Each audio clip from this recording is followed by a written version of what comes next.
When I saw my wife's name on the screen, I answered without thinking. Chad. The voice was playful, the words that followed obscene. It was my wife's voice coming through the phone.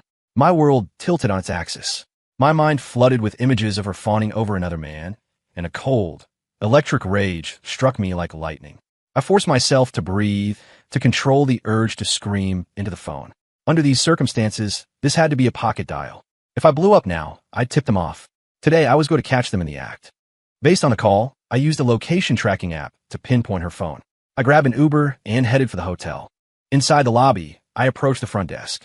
"Excuse me, what room is Crystal Miller in?" "I'm her husband." I kept my voice steady, my expression a mask of calm, but my hands were clenched into fists, my palms sweating. "I'm sorry, sir, but it's hotel policy not to give out guest room numbers. My wife's father is in the ER undergoing emergency surgery. This is life or death." I roared, dropping the polite facade. "If something happens because you delayed me, can you live with that?" The young woman at the desk flinched, terrified by my sudden outburst. "I'm so sorry, sir. I'll look it up right now." She quickly typed, "Sir, Ms. Miller is in room 404.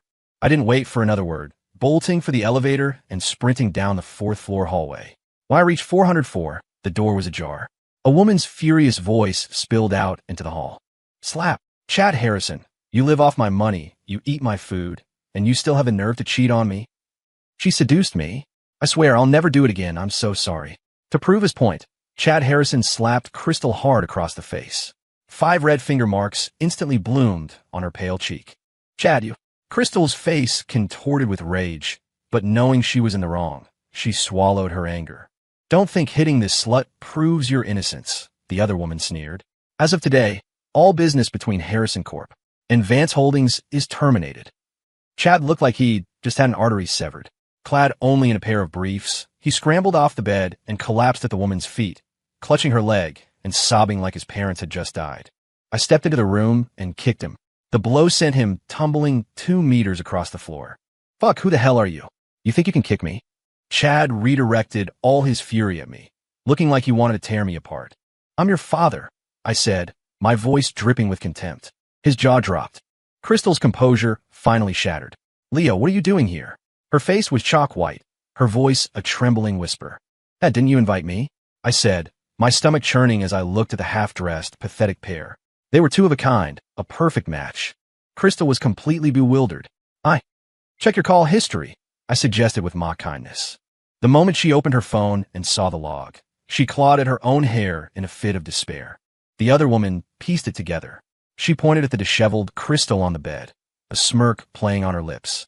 "So your name is Crystal, huh? Cheating on your husband, and you pocket dial him? Wow, you're a special kind of genius, aren't you?" Damn, this woman had a way with words. "Crystal," I said, my voice cold. "We're at this point. Do you have anything left to say?" Her shame vanished in an instant, replaced by a cold sneer as if she'd become a different person. "Leo, since you already know, let's just be honest. I can't stand you. Chad is so much better. He has more money, he's more capable, and most importantly, he has more time for me. Just think about it. How much time do you actually spend with me all year?" Her words ignited a fire in my chest. If I don't travel for work, who pays the bills? Who pays the $300,000 mortgage? Who pays for your mother's cancer treatments? If I stayed home with you all day, where would the money come from? I work 3 jobs. I'm up at 5 a.m. and I don't get home until midnight. I run myself into the ground every single day. Who the hell do you think I'm doing it for? My outburst set her off. "You're supposed to be a man. You get that? A man. It's your own damn fault you're incompetent. Even if you work 10 jobs a day, you'd never be a match for Chad. I must have been blind to marry a useless piece of trash like you. You don't deserve a wife." Every complaint she spat was like gasoline on the flames inside me.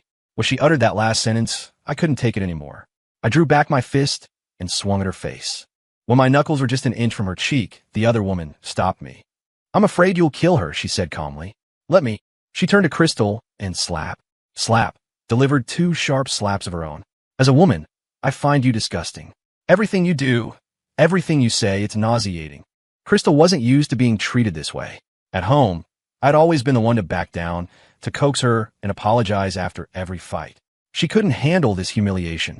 The 2 women started fighting, one grabbing the other's collar, the other yanking a fistful of hair, neither willing to let go. Minutes later, the police arrived at the hotel.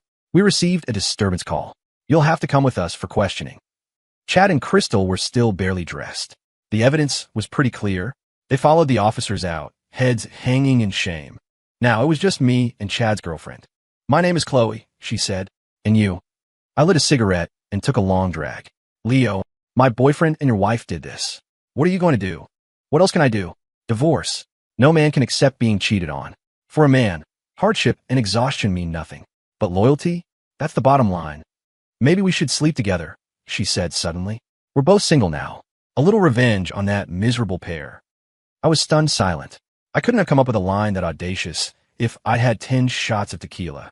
If we did that, what would make us any different from them? Chloe covered her mouth with her hand, a coy smile in her eyes. So you have principles. I like that. So, tell me, who's prettier? Your wife or me? I took a good look at her. She had captivating, almond-shaped eyes and a high-bridged nose that gave her an air of elegance. Her figure was stunning, tall and curvy, exuding a bewitching charm. I answered honestly. You are. I didn't want to praise her too much.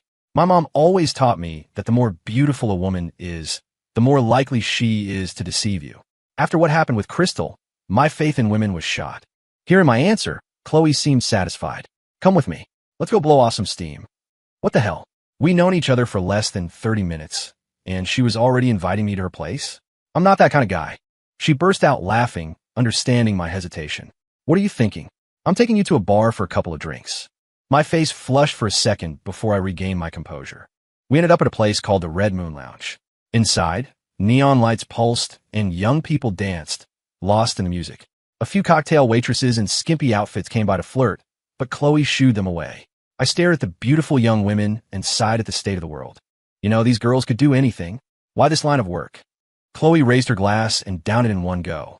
If it weren't for these hard-working girls, why would you men love coming to bars so much? Her insight startled me. This woman understood men. My alcohol tolerance was low. I'd only managed half a glass. I've never been to a bar before.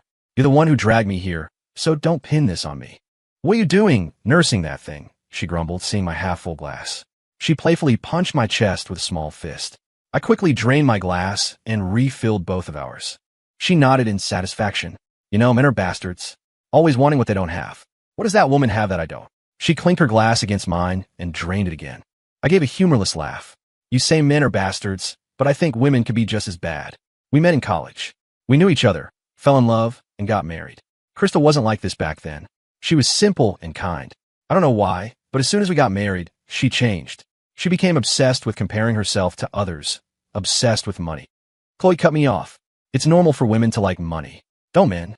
Men love women more, I said. Men like money because women like money. A man needs money to get the woman he loves. Chloe roared with laughter.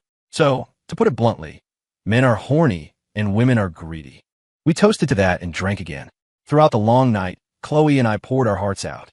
We talked mostly about men and women, about love and relationships. But with the way Chloe was downing her drinks, she couldn't last long. Eventually, she passed out, slumped over the bar, completely still. After a minute, I pressed my fingers under her nose to check if she was just asleep or had actually died of alcohol poisoning. We had been drinking until 1 in the morning when the bartender finally kicked us out. I'd had a lot to drink myself, but I was much more sober than Chloe. Just as I was about to hoist her onto my back, the bartender tipped his hat with a polite smile. Sir, you'll need to settle the bill. Crap, Chloe hadn't paid. I looked at her peaceful, sleeping face and couldn't bring myself to wake her. How much? That'll be $2, $500. The number made my head spin. This bar was a rip-off, preying on unsuspecting customers. But a man has his pride. I pulled out my card and transferred the money, my heart sinking with every digit I pressed. It was financial murder. That was more than 2 months of my salary. I carried Chloe on my back through the deserted streets. She was still sobbing softly in her sleep. Why am I so unlucky? Every man I meet is a scumbag. Are all the good men in the world dead? I sighed. This woman really had it rough. Aside from her occasionally crude language, she seemed like a decent person. I didn't have time to dwell on her words. The priority was finding a place for her to sleep. I didn't know where she lived, so a hotel was the only option. I hailed a cab and went to the nearest one. Quick, I need a room. Fast. Sir, what kind of room would you like? We have singles, doubles, king-size beds. Whatever, just be quick. The female receptionist saw my urgency and let out a little snicker. Sir, I'll get you a king-sized room. It's very comfortable for 2 people. Another employee nearby whispered. Somebody's in a hurry. I didn't have time to explain. I grabbed the key card and rushed to the room. I gently placed Chloe on the large bed, pulled the covers over her, and left a bottle of water with the cap twisted open on the nightstand. Looking at her beautiful face, I felt a primal urge stir within me. But this wasn't some romantic movie where I'd have a fateful, passionate encounter in a hotel room. I was just a working stiff, and I needed to stay that way. But I couldn't just leave. The drinks cost me $2,500, and the room was another $150. I had to get that money back. It was my blood, sweat, and tears. I found a notepad and wrote a note. Drinks, $2,500. Hotel, $150. Remember to pay me back. I added my bank account number and phone number below it. Back home, the cold, empty apartment amplified my sense of loss. A perfectly good home shattered just like that. I stepped into the shower, letting the warm water wash over my exhausted body, seeping into my every pore. Lying in my own bed, I was enveloped by a profound loneliness. I had always wanted to have a child with Crystal to fill the house with laughter. She always said I didn't earn enough, that we couldn't afford to raise a child, that we should wait until I made more money. Every time she said it, I thought she was trying to motivate me, pushing me to work harder. It was only after I caught her with Chad that I understood. She never wanted to have a child with me. She was just waiting to lock down Chad before kicking me to the curb. At that thought, the tears finally came. All my sacrifices had meant nothing to her. I was completely replaceable. That night, crying into my pillow, I solidified my resolve to divorce her. The next morning, my phone rang. Leo, where the hell are you? It was my boss, yelling into the phone. I'm at home, I said, rubbing the sleep from my eyes. Have you looked at the time? I glanced at the wall clock. Crap, it was already 10 a.m.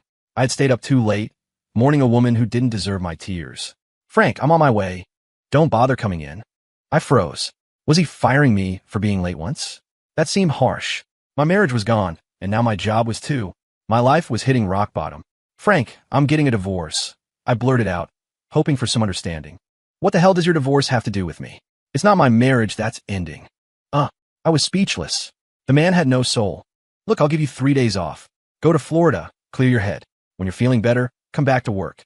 And keep your receipts for the hotel and food. The company will reimburse you. Thanks, Frank. I had no desire to travel.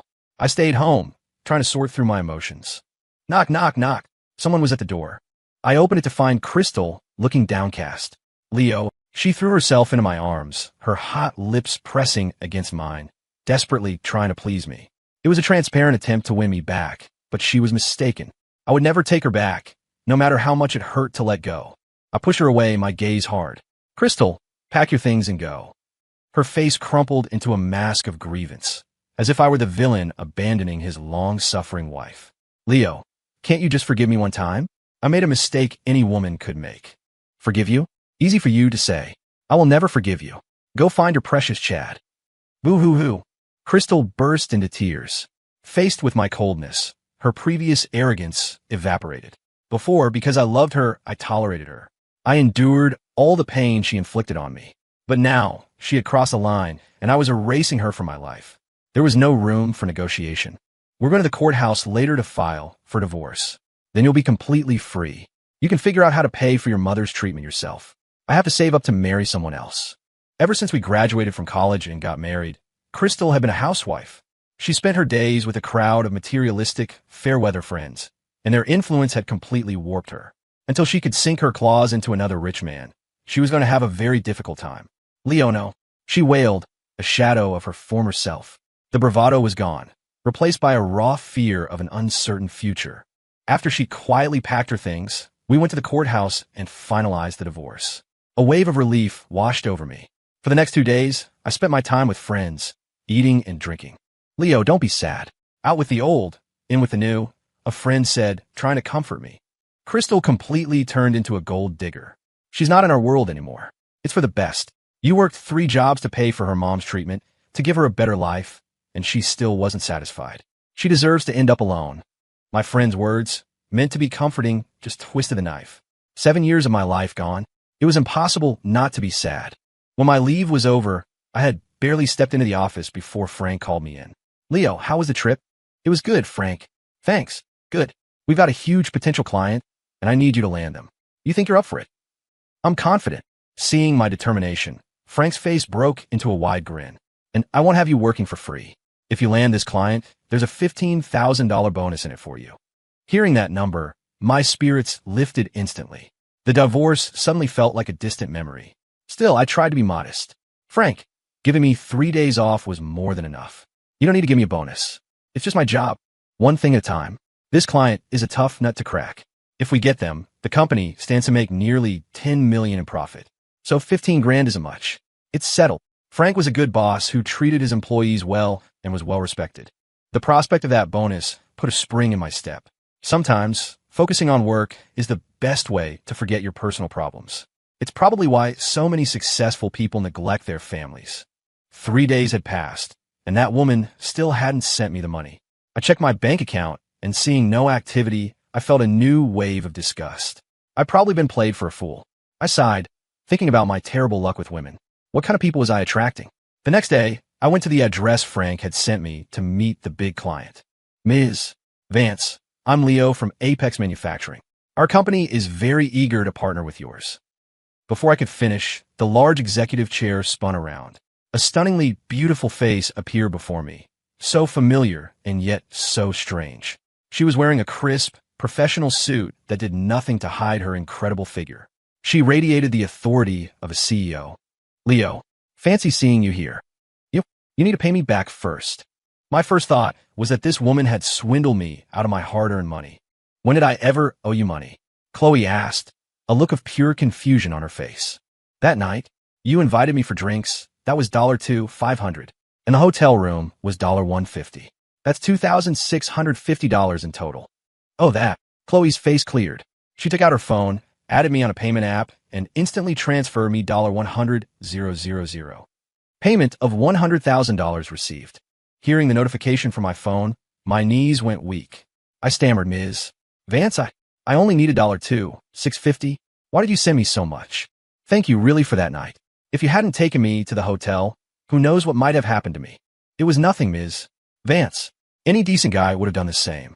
Leo, when you took me to the hotel room, you didn't do anything to me, did you? Chloe looked at me deeply, her voice tinged with a playful, sultry tone. I rushed to defend myself. Ms. Vance, I'm not that kind of person. And how can you prove you're not that kind of person? Chloe slowly walked over to me, lifted my chin with her finger, and leaned in close. Her breath was warm and sweet, making my head swim. Luckily, I was prepared. Ms. Vance, you can see for yourself. This is a video I recorded. I was worried there might be a misunderstanding, so I filmed myself leaving the room. Chloe covered her mouth and laughed. A genuine, charming sound. I can't believe it. I've actually met a real gentleman. I tried to decipher her words. Was she calling me a coward? A man and a woman, alone in a room, and a beautiful one at that. And I just let her. I pushed the thought away. Ms. Vance, perhaps we should discuss the business proposal. What's there to discuss? Chloe wrapped her arms around me from behind. I quickly stepped away, my face burning. Ms. Vance, please don't. This is an office. So you're saying we should go to a hotel? My face turned beet red. That's not what I meant. I just want to talk about this deal. And you think you can land a deal without doing anything?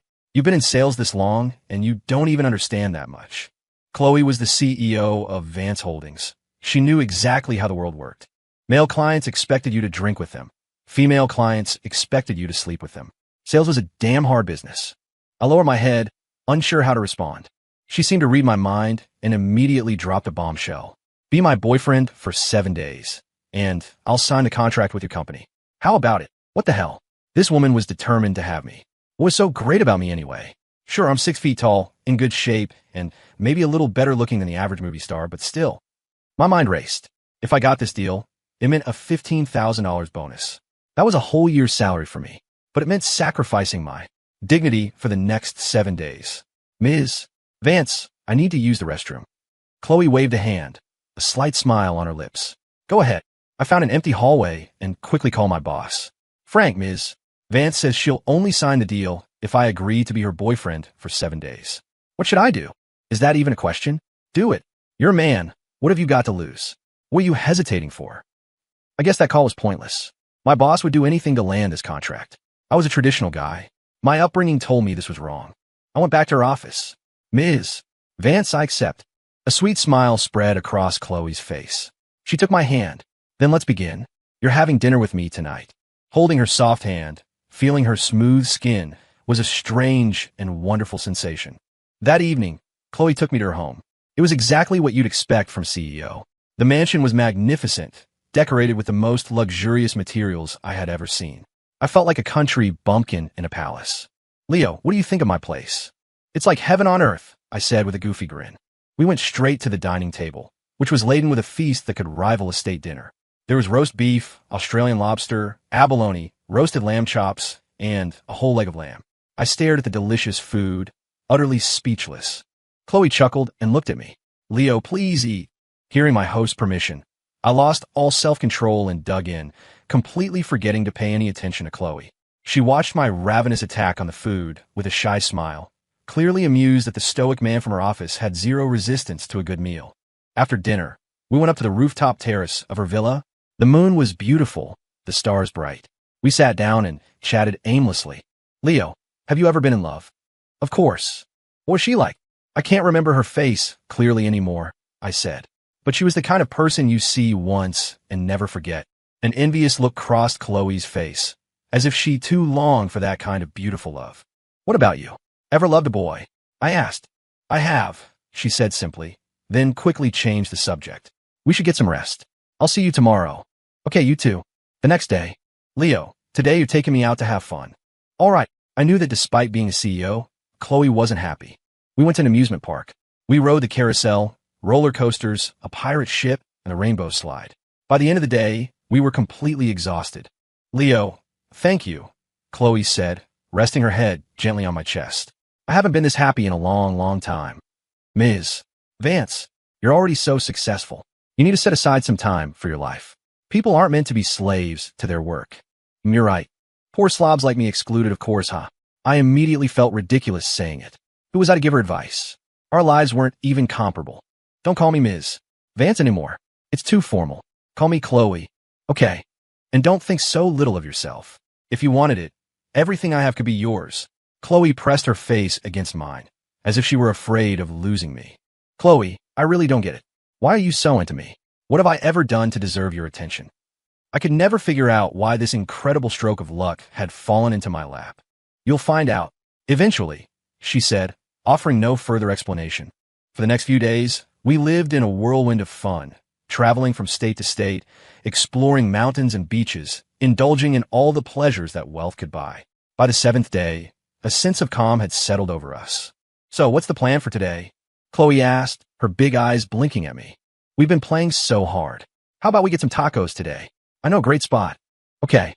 Chloe's face lit up like a child's. Girls usually love street food. It's a way to indulge without feeling too guilty about carbs. I took her to a little alley I knew well, a place where I'd often go with my friends for drinks and cheap eats. Bringing a CEO to a food truck in an alley. "I hope you're okay with this." I watched her expression carefully. I grew up the hard way, you know. I'm not some pampered princess. I'm not picky. Chloe took the menu I handed her. "Order whatever you want." Watching her tuck a stray strand of hair behind her ear as she scanned the menu, I was struck by how beautiful she was. Utterly, breathtakingly beautiful. "I've ordered. See if you want to add anything." She passed the menu back to me. "You said you grew up the hard way." I found that hard to believe. Do I look like a spoiled rich girl to you? Actually, no. I grew up in an orphanage. I've never even met my parents. Hearing the word orphanage, my heart skipped a beat. I had grown up in an orphanage too, and there I had known a little girl. When I was at the orphanage, she continued, I knew an older boy who was really good to me. One time, some bullies were picking on me. They had sticks, and they were hitting me, but the big brother held me tight, shielding me with his own body. He was almost beaten to death that day. As she told her story, my eyes began to well up. Large tears fell to the ground and shattered. I turned to look at her and saw that her eyes were already red. "Are you? Minnie, it's me, Leo." I pulled Chloe into a fierce hug, memories flooding back, the beautiful moments of our past replaying in my mind. "Why did you change your name?" The man who adopted me was Robert Vance, the CEO of Vance Holdings. He had a daughter named Chloe who passed away when she was 5. He missed her so much that he changed my name. "I see. So, what did you recognize me?" "The day we caught our partners cheating. I recognized you then. You looked so much like you did back then, and your name was still Leo. So you've just been messing with me this whole time?" I finally understood why Chloe had been so fixated on me from the moment we met. "Hee hee, you were making a move, so I had to. I'm not like this with other people, you know? I didn't want you to think I was some easy girl. I held her tighter, finally understanding everything. She wanted me to remember the lively, adorable little girl from all those years ago. But I had been a block of wood, completely oblivious until she told me her story. You won't, I whispered. Chloe, you're the girl I'm meant to protect for the rest of my life. You idiot. I'm your idiot. The end.